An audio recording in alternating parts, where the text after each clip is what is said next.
Hey everyone, Effie here. Today I'm going to show you how I made this card using our Monarch Butterfly Wings stamp set and the coordinating pop-up dies. Now before I begin our tutorial, don't forget to subscribe to our YouTube channel because I update it weekly. So I started off by stamping the left wing first onto some watercolor paper, and I'm stamping this in our Noir Dye black ink. This is a crisp black archival ink. After I stamped this wing onto my watercolor paper, I actually stamped it 2 more times just to make sure I get a nice clear impression. Watercolor paper has some tooth and texture, so you may want to double or triple stamp your image to get a nice crisp image.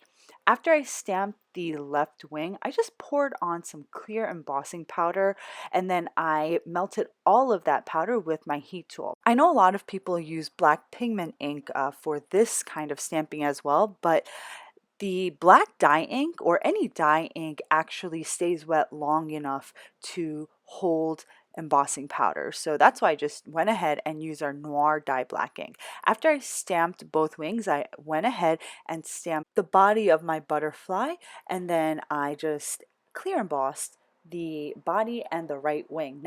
I'll be watercoloring today using my Ken Oliver color burst. This is a concentrated watercolor powder. As usual, I'll be doing some wet and wet watercoloring. So I wet the area that I want to paint with some clean water first. And I'm just using the water that's inside the chamber of my water brush. I'm using my Pentel Aqua Brush fine tip. So I'm starting off by adding some Tangerine color bursts to the inner portions or inner corners of my butterfly wings. Since we embossed this gorgeous detailed image, the embossing, the raised embossing, creates all these individual channels that make it so much easier to watercolor. So after I added my Tangerine color burst, I actually added a little bit of lemon yellow to make the wings two-tone, and you get a really beautiful two-tone image. I love the yellow and the lemon yellow and the Tangerine color burst together here because we have that traditional color palette for Monarch butterflies for this project. For the right wing, I actually went ahead and added the lemon yellow color burst first, and then I added the Tangerine. As long as the Tangerine is blended well, it doesn't make too much of a difference, and really the right wing portion on this card is minimal, so just make sure you blend well. Once I finished painting, I took the pop-up coordinating dies. I started off by die cutting the more intricate wings because these are going to go inside of my card base. We're going to make a beautiful dimensional pop-up butterfly project. So I die cut the intricate wings on some dark charcoal cardstock. If you have black, you can use black, but I just grabbed for this color. After I die cut the wings, I just popped out all of those little pieces. I used my nails for the larger pieces, and then for the smaller pieces, I used my X-Acto knife. Once I have popped out all of the pieces, I'm just going to show you how I assemble them. Now, the left wing has the tab on the right side. Between the body and the tab, there's a score line. So just make sure that when you fold that tab, fold it towards you. And on the left wing, there's also a slit on the bottom portion of the body. For the right wing, the slit is on the top portion of the body, and there's also a score line between the tab and the body, so you just fold that tab towards you as well. Once you've identified all of the elements on your pop-up butterfly dies or die cuts, you're going to just slide the two pieces together where the slits are. Next, I'm going to put these two pieces aside, and I'm going to just die cut two additional butterfly wings, but instead of the intricate dies from the die collection, I'm going to use the open outline dies, and I'm die cutting these two pieces from some yellow card. After I die cut the two pieces, I'm just going to add tiny drops of glue behind my more intricate butterfly wing die cuts. I'm just using some Tombow Mono liquid adhesive. Any glue that you have on hand will work.